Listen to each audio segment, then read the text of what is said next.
Кайырлы кеш курс тыңдаушылары. Бүгін біз сабағымызды жалғастырамыз. Бүгін бізде 5-ші видео қосылу. Бүгін біздің сабақ жоспарымызда алдыңғы тақырыптарды бекіту, жарыс категориялары. Біз жарыс категорияларын алған кезде ең танымал жарыс категорияларын алдық. Біріншісі сызық бойымен жүру, екіншісі кегерен және сумо, және үшіншісі ірген бойымен лабиринт ішінде жүру, яғни оң қол және сол қол деген ережелер бойынша. Сабақты бастамас бұрын біз өткен тақырыптарды бекіту үшін Лего EV3 майншторымызды ашып қояйық. Программаны жазған кезде біз егер брик программда жазсақ, мына жерде көрініп тұр. Бұл программа бізде программаның басы 360 градус бір орында айналып тұрады. Танковый разворот 2 секунд айналып тұрғаннан кейін бұл іс-әрекет аяқталады, яғни цикл бір-ақ рет қана орындалғандықтан бізде программа бітеді. Сол жақта біз программаны қалай Lego Mindstorm EV3 бағдарламалық қамтамасыз ету құралында жазамыз, сол көрсетілген. Бұл программаны іске қосқан кезде бізде робот орташа жылдамдықпен 2 айналым жасап, содан кейін тоқтайды.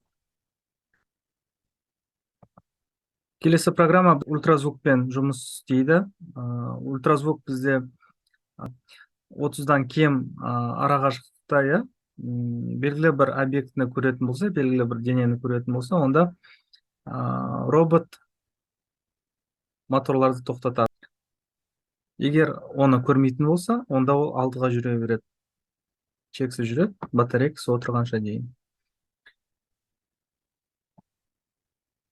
Ол бізде брик программда осылай жазылады. Робот егер 30 сантиметрден кем арақашықтықта белгілі бір денені көрсе, онда ол моторларды тоқтатады. Датчик касаниямен біз жұмыс жасаған кезде, оның 3 режимі бар дедік. Біз қазір оның 2-ші режимін қолданамыз. 2-ші режимі ол бізде щелчок, точнее, 3-ші режимі позиция бұл жерде 2 параметрда 2 деп белгіленеді. Егер бізде щелчок болған кезде, ол белгілі бір звукты орындау керек. Содан кейін робот 1 секунд ішінде артқа жүруі қажет. Брик программда ол осылай жазылады. Гироскоппен біз қалай жұмыс жасаймыз? Робот алға 1 секунд жартылай жылдамдықпен жүреді, содан кейін ол орнында айналады 45 градусқа. 10-да -10, яғни біз жылдамдықты төмендету арқылы нақты градусқа бұрыла аламыз. Егер жылдамдықты асырсақ, онда ол градустан асып кетуі мүмкін. Содан кейін робот алдыға қарай тағы да 1 секунд жүріп, моторларды сөндіреді. Келесі бізде түс датчигі немесе жарық датчигі дейміз. Бұл жерде яркость отраженного цвета режимі қолданылған. Бұл режимде біз 50% кіші десек, онда ол қара түсті көрген кезде, яғни робот алдыға қарай жүреді, қара түсті көрген кезде ол тоқтату керек программаны. Изменение тоны, яғни тонын өзгерген байқаған кезде, яғни қара сызық болған кезде, робот моторларды тоқтатып программаны аяқтайды. Түс датчигінің color режимінде, яғни түсті көру режимінде біз моторды қалай басқарамыз, программаны қалай жазамыз. Бұл жерде көк түсті көрген кезде робот алдыға қарай 1 айналым жасайды орташа жылдамдықпен, содан кейін тоқтайды. Яғни біз көктен басқа түсті көрсететін болсақ, робот ешқандай іс-әрекет жасамайды. Оранжевый блок бізде блок ожидания, мына жерде. осы жерде біз время, сосын ультразвук, датчик касания, таймер, вращение мотора, инфракрасный датчик, гироскопический датчик, датчик цвета және кнопка управления модульдар режимі бар. Осы жерде біз датчик цветаны таңдаймыз, сравнение и цвет. Түстер бізде өзінің нумерациясы болады. 0 дегеніміз егер ешқандай түсті таба алмаса, басқа түстер болса, мынау леганың түстері деп атаймыз. Қара, көк, жасыл, сары, қызыл, ақ, қоңырды. Яғни осы түстерді біз программада көрсете аламыз. Екінші бізде ол көк түс. Біз бірнеше түсті көрсете аламыз бұл жерде. Көк пен сарыны көрген кезде робот алдыға бір айналым жасап тоқтай алады. Жақсы. Захват. Ортаңғы моторды қалай қосқан? Екі мотор бізде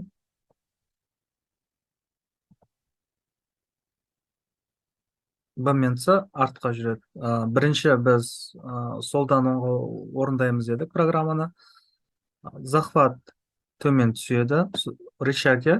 Содан кейін робот артқа жүреді, екі айналым. Минус 30 қуатпен, пайыз қуатпен.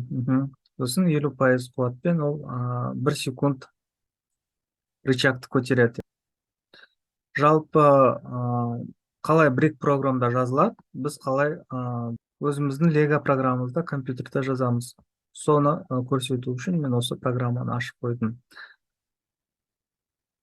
Бұны өз оқушыларыңызбен тексерсеңіздер болады осы программаны. Және де осы программаға байланысты тапсырма әзірлесеңіздер болады сабақ барысында. Екінші бізде моторлардың бұрылысы. Біз моторларды қалай басқарамыз? Кеше бұл тақырыпты өткен болатын бізде алдыңғы сабақта, және кеше математикалық блокты қолданған кезде. Моторлар независимое управление, рулевое управление бар. Бұл жерде біз независимое управление арқылы моторларды қалай басқаратынын көрсетеміз. Бір оборот 360 градус секундқа және моторларды тоқтату. Екіншісі бізде моторларды белгілі бір арақашықтықта жүргіземіз. 5,69 оборот жасаған кезде ол примерно 100 сантиметрден асады. 0,7 оборот жасаған кезде бұл 90 градустан жоғары бұрылады, немесе 90 градусқа бұрылуы мүмкін. Ол дөңгелектің арақашықтығына байланысты, екі дөңгелектің арасындағы қашықтыққа байланысты.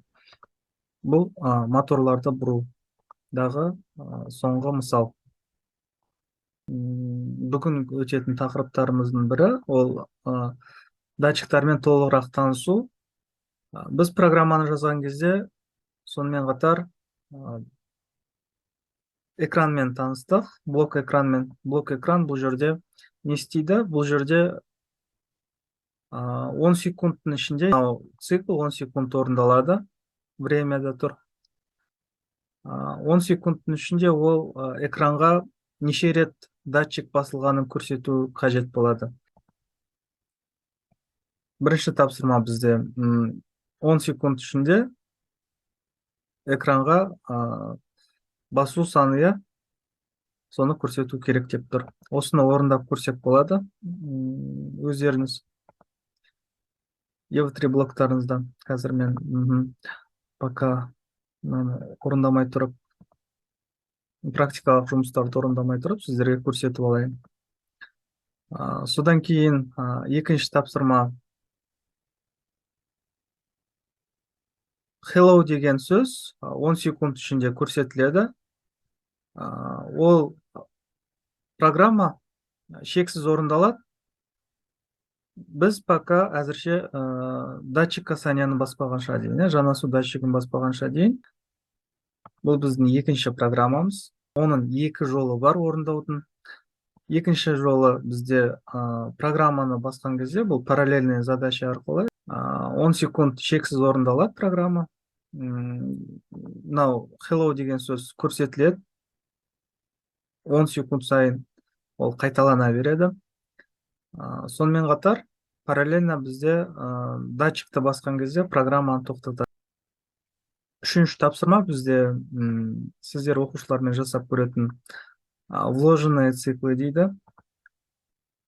Бұл жерде бір циклдің ішінде қосымша екі цикл бар. Екеуі де бір тапсырманы орындайды. Жасыл түс болады. Жасыл түстен содан кейін екінші рет датчикті касанияны басқан кезде ол оранжевый түске ауысу керек. Бұл бағдарлама бізде екі рет орындалады, себебі бұл жерде итерация саны 2. Бесінші тапсырма бізде екі жолмен жасалады. Біріншісінде біз роботты алға 5 айналыммен жіберу үшін датчик касанияны басып жіберу керек бізде, щелчок болу керек бізде. Екінші жолы бізде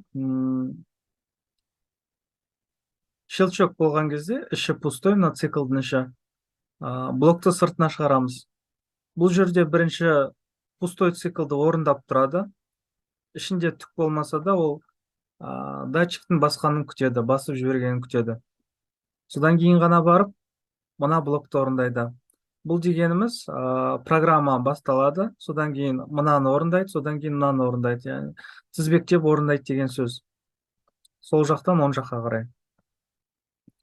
Үшіншісі, біз экранға датчик қандай түсті көріп тұр, соны көрсетеміз. Бұл жерде датчик қызыл, жасыл, сары деп көрсетпейді. Ол түстің реттік номерін көрсетеді. Көк бізде алдыңғы тапсырмадан білесіздер, екінші номер. Ақ 6, қара 1. Сол сияқты кете береді. Бұл жерде түс датчигі переключатель арқылы жасалған, переключательді қалай қолданатынын көрсеткен. Біз переключательді оранжевый блоктан переключатель дегеннен алып келуге болады. Мынаны жаба салайық. Режимде біз міндетті түрде датчик цветаны таңдаймыз, түс датчигін. Бұл түс датчигі режимінде измерение цвет. Содан кейін плюсті басу арқылы біз қосымша тағы да параметрлар қоса аламыз мына жерге. Енді звукпен жұмыс істеген кезде біз звукты алып келеміз мына жерге.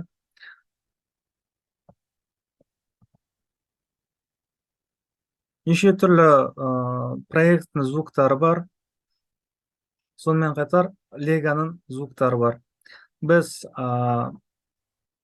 қызылды көрген кезде ред деп айту керекпіз. Редті таңдадық, қазір кішкене қатып жатыр компьютерім. Ол қызылды көрген кезде. Сол сияқты мына жерде басқа түстерді қоямыз. Жасыл түсті көрген кезде ол green, көк түсті көрген кезде blue деп айту керек. Бастапқыда ол еш нәрсе айтпаса болады. Егер түк айтпайды деп жасасақ, онда біз тағы да бір параметр қосып, мынандай ешқандай түс белгілемеу керекпіз. Вариант по умолчанию осы болады. Программа қосылған кезде ол үндемей тұрады. Тек жаңағы белгілі бір түсті көрген кезде айтады. Переключиться на вид складками дегенді басатын болсақ мына жерде, онда біз минималды режимде өтеміз. Мына жерде созуға болады.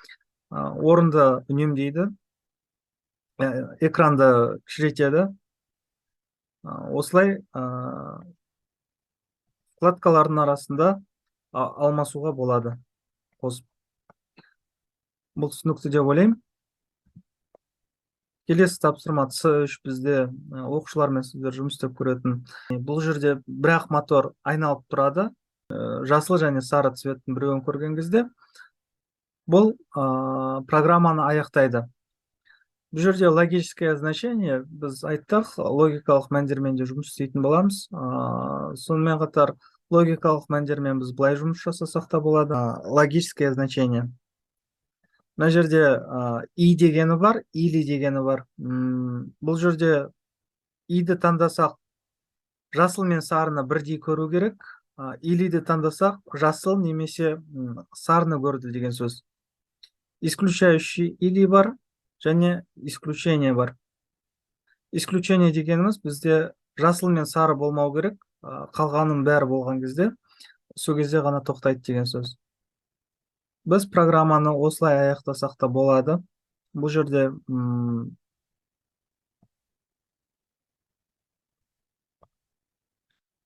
бұл жерде біз былай қоспаймыз. Бұл жерде біз екі сары блок болу керек бізде, екі датчик.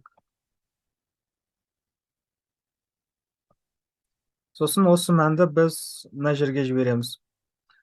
Мына жерде бізде сары болсын, мына жерде бізде жасыл болсын.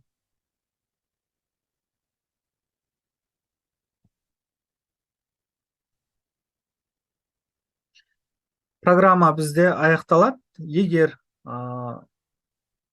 түс датчигі жасылды көрсе, сарыны көрсе, сол кезде біз логикалық операцияға жүгінеміз. И логикалық операция екеуінің біреуін сәйкестік тапса, онда программаны аяқтайды. Біз бұл программаны осылай жазсақ та болады. Келесі, түс датчигінің калибровкасы. Көптеген жарыстарда калибровканы ручной жасау керек болады. Бірақ біз регуляторлармен жазған кезде, онда калибровканы автоматты түрде жасауға тырысамыз. Автоматты калибровкада біз мәндерді өзіміз подбирать ету керекпіз. Ручной калибровкада сіздер поляға барып, сол полядағы мәндерді датчик касанияның арқасында мәндерін компьютерға енгізіп жазып алсаңыздар болады, яғни EV3 блогына. Осы жерден айырмашылығы бар. Ручной калибровка мен автомат калибровканың. Және соңғы тапсырма бізде датчиктармен жұмыс жасау үшін. Робот алдыға қарай жүреді. Егер ол датчик, түс датчигі көк түсін көріп қалса, ол көк деп айтады. Содан кейін бізде цикл орындалады. Цикл 0,2 секунд орындалады. Ол алдыға тағы да жүреді. Содан кейін бұл программа 5 рет қайталанады. 5 рет көкті көріп, алдыға 0,2 секунд жүргеннен кейін программа бізде аяқталады. Бұл жерде не себепті 5 рет орындалады десек, мына жерде бізде 5 көк полоска бар. Штрих-кодты оқу, штрих-код бойымен жүру сияқты тапсырманы орындаған кезде соңғы көкке келіп тоқтау керек. Соңғы көкті біз массив арқылы орындасақ болады, бірақ массив тақырыбын біз әлі өткен жоқпыз. Сондықтан біз тек подсчет арқылы жасаймыз. Әзірше белгілі штрих-кодтың мәнін қолданып, оның 5 екенін біліп, итерация саны бізде 5 болады. Сондықтан программа блоктардың бәрін мен сіздерге беретін болам, облакаға салып қоям. Осы программа блоктармен сіздер оқушыларға тапсырма беріп, мына тапсырмаларда сабақтарыңызды қызықтырақ өткізсеңіздер болады.